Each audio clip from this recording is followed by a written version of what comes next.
Welcome back to our YouTube channel. हम लोग आज डिस्कस करेंगे कि रेट एक्सप्रेशन क्या होता है, रेट लॉ क्या है और रेट कांस्टेंट क्या है, मैकेनिज्म ऑफ केमिकल रिएक्शन क्या है। अभी तक हम लोग क्लास 11th में इक्विलिब्रियम कांस्टेंट की बात किए थे।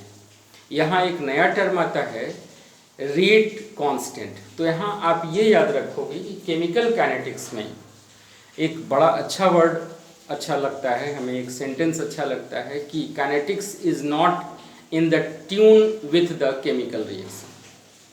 तो यहाँ देखो रेट लॉ क्या है। रेट लॉ पहला तो है कि रेट लॉ हम डिस्कस करेंगे, दूसरा रेट कांस्टेंट डिस्कस करेंगे और तीसरा मैकेनिज्म ऑफ केमिकल रिएक्शन हम लोग डिस्कस करेंगे। Mechanism of chemical reaction of a chemical reaction.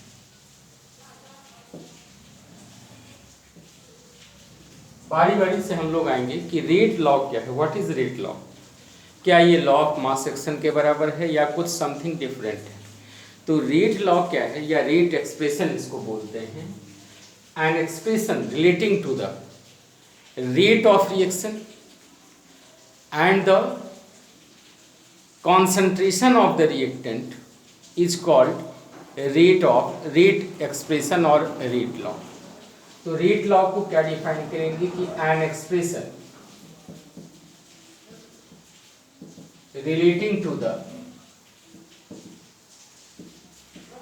rate constant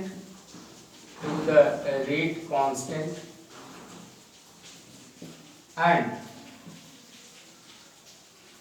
concentration of reactant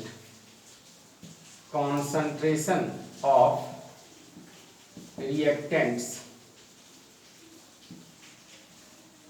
is called rate expression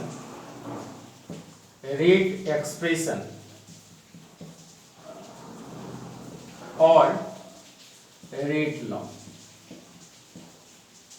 जैसे मान लो कोई एक रिएक्शन है तो यहाँ rate is equal to K A to the power N.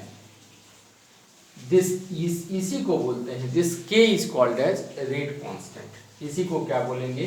Rate constant, जहां where K is rate constant. और ये जो एक्सप्रेशन है इसी एक्सप्रेशन को बोलते हैं rate law expression. It is called as rate law expression। अब यहाँ एक क्वेश्चन ये आता है कि what will be the unit of rate constant. Rate constant की यूनिट क्या होगी? तो ये बड़ा इंपॉर्टेंट है कि रेट कांस्टेंट की यूनिट क्या होगी। के की यूनिट क्या है? यूनिट ऑफ के लिखोगे, यूनिट ऑफ के।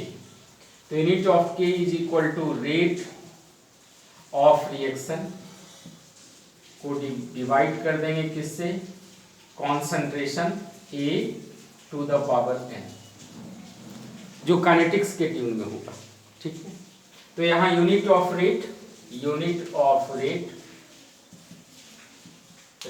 Reaction unit of rate of reaction divided by concentration to the power N. आपको पता है कि unit of rate of reaction हो गया मोल पर लीटर पर सेकंड, यानी सेकंड इनवर्स कर दो, डिवाइडेड बाय क्या हो जाएगा? Divided by mole by litre, mole N litre N. ये क्या हो जाएगा? Mole 1 minus N litre n minus 1, ये ऊपर चला जाएगा पर सेकंड। ये देखिए यूनिट ऑफ रेट कांस्टेंट।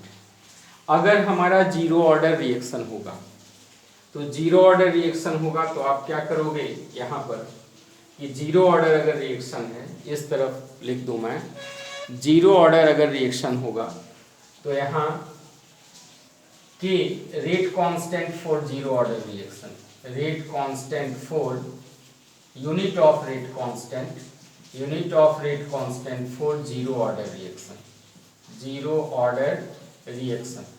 तो यहाँ nth ऑर्डर का आपको याद रखना है सिर्फ मोल n माइनस 1 माइनस n, मोल 1 minus n, litre n minus 1 पर सेकेंड। यहाँ आप क्या करो, जीरो n का वैल्यू जीरो रख दो, तो यहाँ कितना हो गया मोल 1 माइनस 0 1, लीटर 0 माइनस 1 -1 पर सेकेंड। ये जीरो ऑर्डर का हो गया। फर्स्ट ऑर्डर रिएक्शन का अगर पूछेगा, फर्स्ट ऑर्डर का रेट कांस्टेंट का यूनिट क्या होगा, तो K is equal to first order के लिए मोल 1 माइनस 1, लीटर 1 माइनस 1 पर सेकेंड। तो यहाँ देखो anything to the power 0 is equal to 1, यहाँ भी क्या हो जाएगा, सिर्फ K is equal to first order का पर सेकेंड, यूनिट क्या होगा पर सेकेंड। इस तरह से nth ऑर्डर किसी भी ऑर्डर का हम रेट ऑफ रिएक्शन निकाल सकते हैं।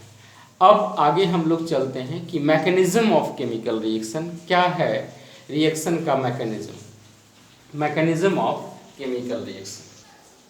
मैकेनिज्म ऑफ केमिकल रिएक्शन के पहले कुछ और ज़रूरी बातें हैं जो आपके कॉन्सेप्ट को क्लियर करती हैं, उसको देखना बहुत ज़रूरी है। जैसे मान लो कोई एक रिएक्शन है कि 2N2O5 ये थर्मली डिकम्पोज करवाया जा रहा है, ये क्या दे रहा है 4NO2 plus O2, 4NO2 plus O2।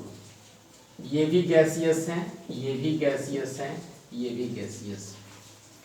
अब बैलेंस्ड केमिकल इक्वेशन के हिसाब से यहाँ रेट इज इक्वल टू क्या हो जाएगा, K N2O5 to the power 2।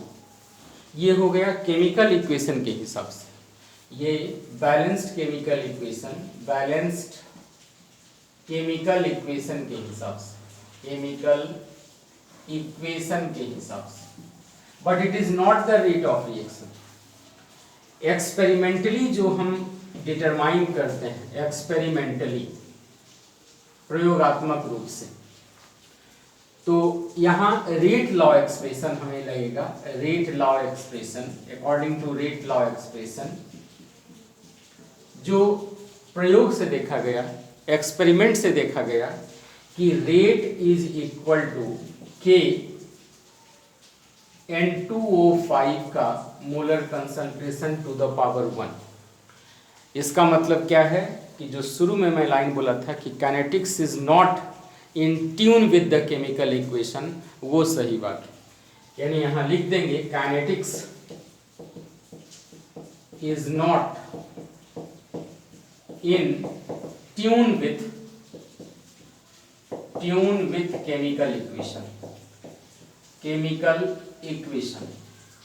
Chemical equation के हिसाब से काइनेटिक्स नहीं कंट्रोल होता है। काइनेटिक्स इज कंट्रोल्ड, जिसमें ऑर्डर की हम लोग बात करते हैं, ये एक्सपेरिमेंटली कंट्रोल होता है। जैसे एक और एग्जांपल लें, एग्जांपल 1 में बात की, एग्जांपल 2 की बात करें। दूसरा एग्जांपल अगर हम लें कि thermal decomposition of ethanol, thermal decomposition of ethanol, thermal decomposition of ethanol. यहां देखिए CH3CHO को थर्मली डिकम्पोज करें, ये टूटेगा CH4 प्लस कार्बन मोनोऑक्साइड, दोनों गैसियस, ये भी गैसियस। अब यहाँ रेट लॉ के हिसाब से अगर बात की जाए, ठीक है, तो यहाँ rate law, according to rate law, rate is equal to K molar concentration of ethanol to the power 3/2। लेकिन केमिकल इक्वेशन के हिसाब से अगर देखेंगे तो केमिकल इक्वेशन के हिसाब से रेट क्या हो जाएगा, rate is equal to K CH3CHO का molar concentration to the power 1।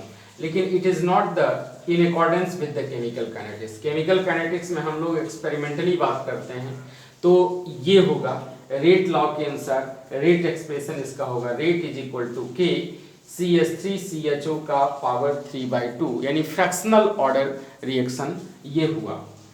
Third example की भी बात कर सकते हो, जैसे मान लो एक और थर्ड एग्जाम्पल की मैं बात करूं। बेसिक मकसद ये है कि बैलेंस्ड केमिकल इक्वेशन के हिसाब से हम लोग ऑर्डर नहीं डिटेक्ट कर सकते। ऑर्डर क्या होता है? Order is the sum of power to which the concentration term is raised to determine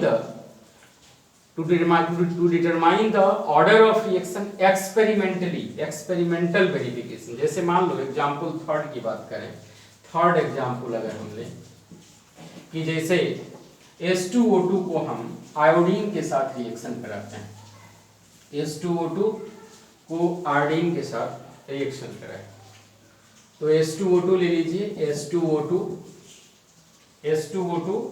plus 3 iodide minus ion aqueous plus एक और ले लीजिए 2H प्लस एक्वस, ये दे रहा है आपको iodide I3 minus ion aqueous plus एक और है आयोडाइड आयन, ठीक है, आयोडाइड आयन दे रहा है। अब यहाँ देखा जाए iodide not, here is H2O, यहाँ आयोडाइड नहीं है बल्कि क्या है H2O है, H2O लिक्विड। अब यहाँ से लॉ ऑफ मास एक्शन अगर लगाएं, बैलेंस्ड केमिकल इक्वेशन लगाएं, तो रेट क्या हो जाएगा H2K H2O2 का कॉन्सेंट्रेशन आयोडाइड का थर्ड पावर 3 स्टोइकियोमेट्रिक कोएफिशिएंट है और यहाँ H प्लस का क्या हो जाएगा स्क्वायर। लेकिन ये सही नहीं, ठीक है, क्योंकि एक्सपेरिमेंटल एविडेंस के आधार पर एक्सपेरिमेंटली जो प्रूफ किया गया है, experimentally it is proved that कि रेट इज इक्वल टू के H2O2 का मोलर कॉन्सेंट्रेशन H2O2 का पावर 1 और आयोडाइड का पावर 1। तो ये क्या हो गया कि rate of reaction is first order with respect to H2O2 and first order with respect to iodide ion. तो यहाँ ये बता दूं आपको कि ये एक्सपेरिमेंटली वेरीफाइड है, ये रेट लॉ है, अकॉर्डिंग टू रेट लॉ। तो रेट लॉ के हिसाब से ये आया जो वेरीफाइड है, यही सही होगा और ये पॉइंट क्या हो जाएगा गलत। तो अगेन वही बात आई, kinetics is not in accordance और in tune with the balanced chemical equation. I hope the point, the difference between the rate constant, rate law expression and order of reaction is very clear. Now next we will discuss the mechanism of chemical reaction in next video.